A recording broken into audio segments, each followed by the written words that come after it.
Hello, beautiful people. So I'm going to be doing a review of The Four Agreements by Don Miguel Ruiz. Now, I absolutely love this book, so just know that this is the tone of this video.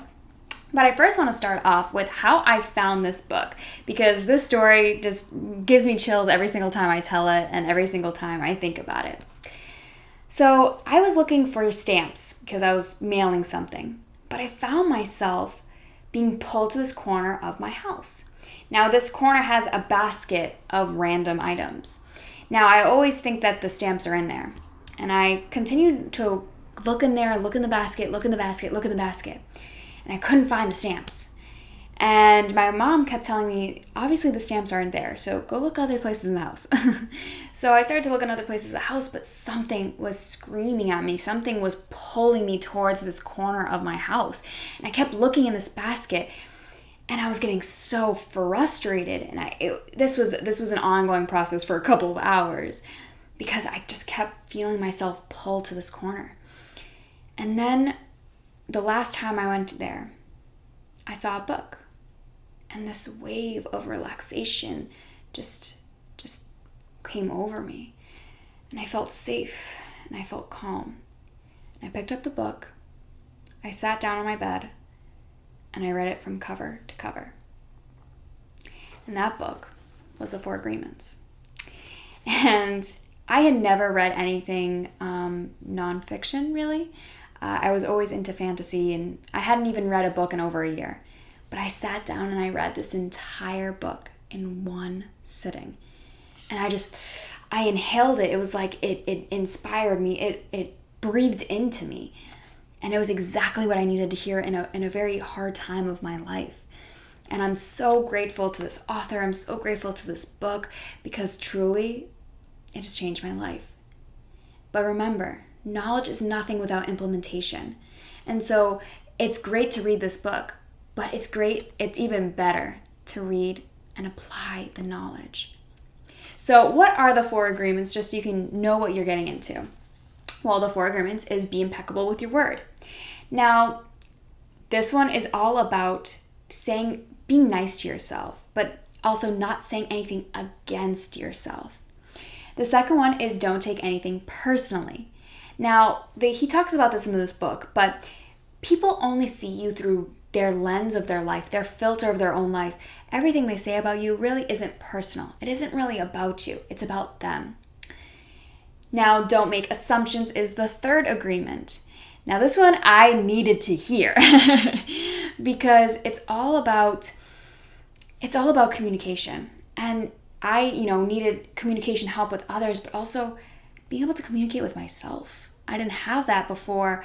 I stopped making assumptions about myself and I started to ask myself questions, asking for clarity. This is a really great agreement to practice.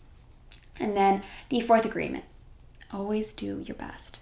Sometimes your best looks different on bad days, and sometimes your best looks completely different on your most extravagant days.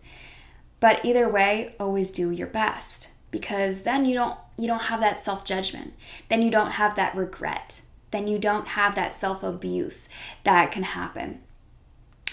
Now, I want to read a little part of the book so that you can get a feel for the author and a feel for his beautiful storytelling. So this is the introduction, The Smokey Mirror. 3,000 years ago, there was a human, just like you and me. The human was studying to become a medicine man, to learn the knowledge of his ancestors. But he didn't completely agree with everything he was learning. In his heart, he felt there must be something more.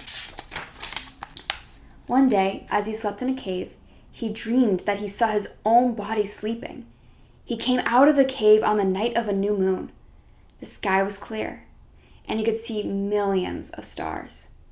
Then something happened inside of him that transformed his life forever. He looked at his hands, he felt his body, and he heard his own voice say, "I am made of light, I am made of stars."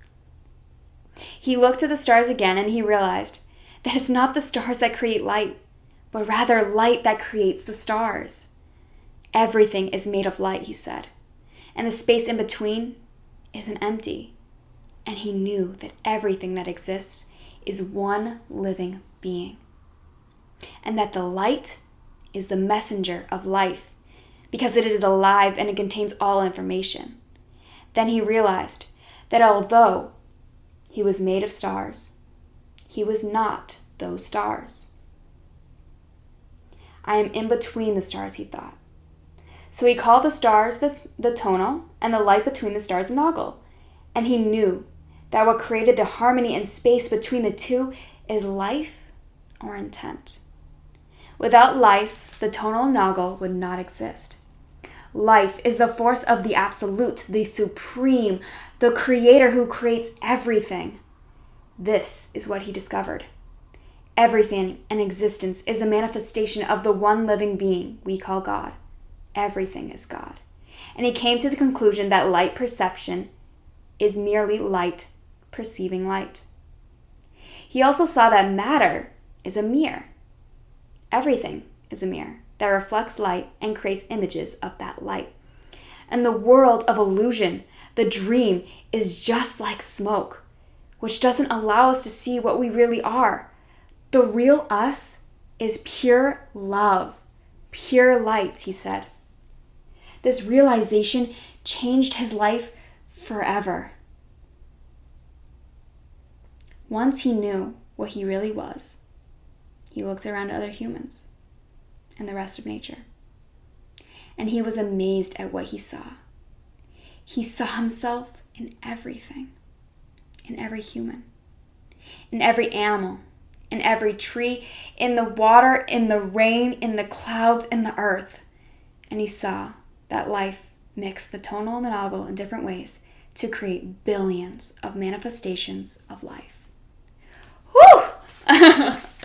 That story, his storytelling, his ability to bring sometimes what can be unconceivable, unimaginable into a beautiful, elegant, worded story.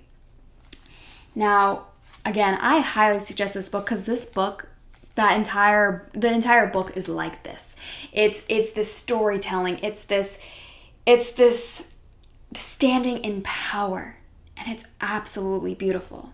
But again, remember, knowledge is nothing without implementation. So I invite you to try to using these 4 agreements in your everyday life. And one way that you can do this, make it easier for you, is try using affirmations with it.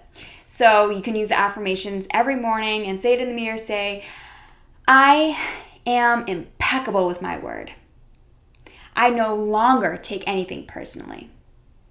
I no longer make assumptions. I am always doing my best. Oof, definitely try that out. So if you want any more of these videos with reviews of spiritual, self-development, entrepreneurial books, then click the subscribe button down below and you'll definitely be getting notifications for more of these books and reviews. Now, you might not be told this a lot, so I want to say it. You are enough. I am proud of you. I know that you are going to create anything that you desire in this lifetime, because I believe in you. I'll see you in the next video.